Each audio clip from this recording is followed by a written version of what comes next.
everyone, my name is Sarah, and today I will be explaining how to teach a motor skill using Gentile's taxonomy. The specific skill we'll focus on is helping a patient regain the ability to raise their arm overhead after a rotator cuff tear.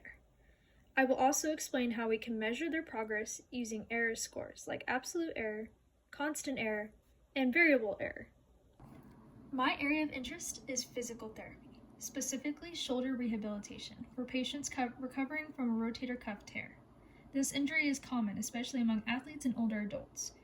Regaining the ability to move the arm overhead is crucial for performing many daily activities, like reaching for objects or even getting dressed. In this case, we'll focus on the motor skill of raising your arm over your head.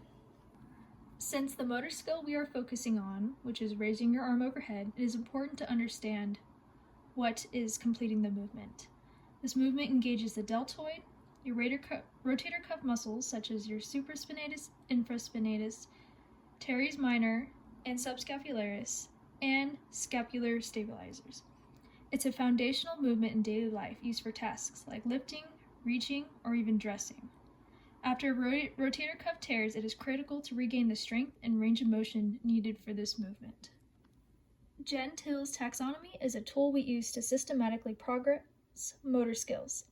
It looks at two dimensions: the environmental context, whether it's stable or changing, and the action function, which considers whether the body is stationary or in motion, and if there is an object manipulation involved.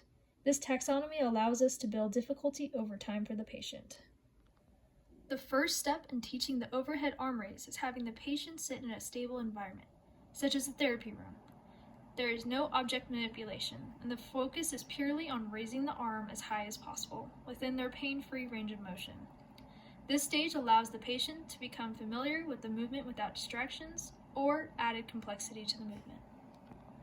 Once the patient can raise their arm comfortably, we introduce object manipulation to increase the difficulty. For example, like the picture below, we can add a resistance band, or even give the patient a 1-pound dumbbell while performing the overhead arm raise.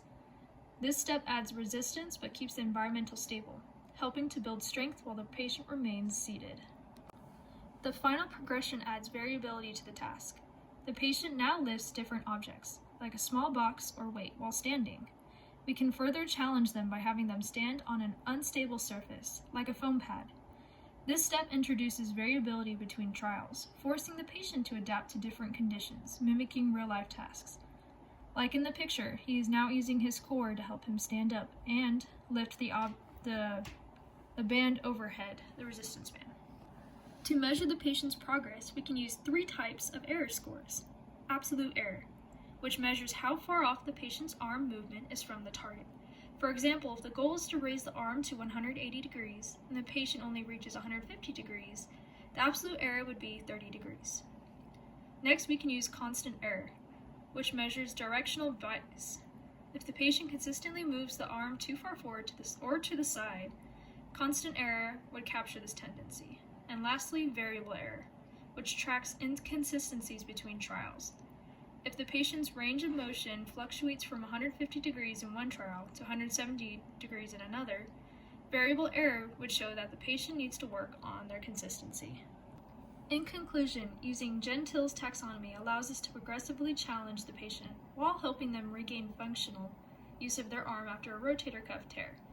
By measuring their performance with absolute error, constant error, and variable error, we can track their progress and make data-driven adjustments to the rehabilitation program. Thank you for watching my presentation.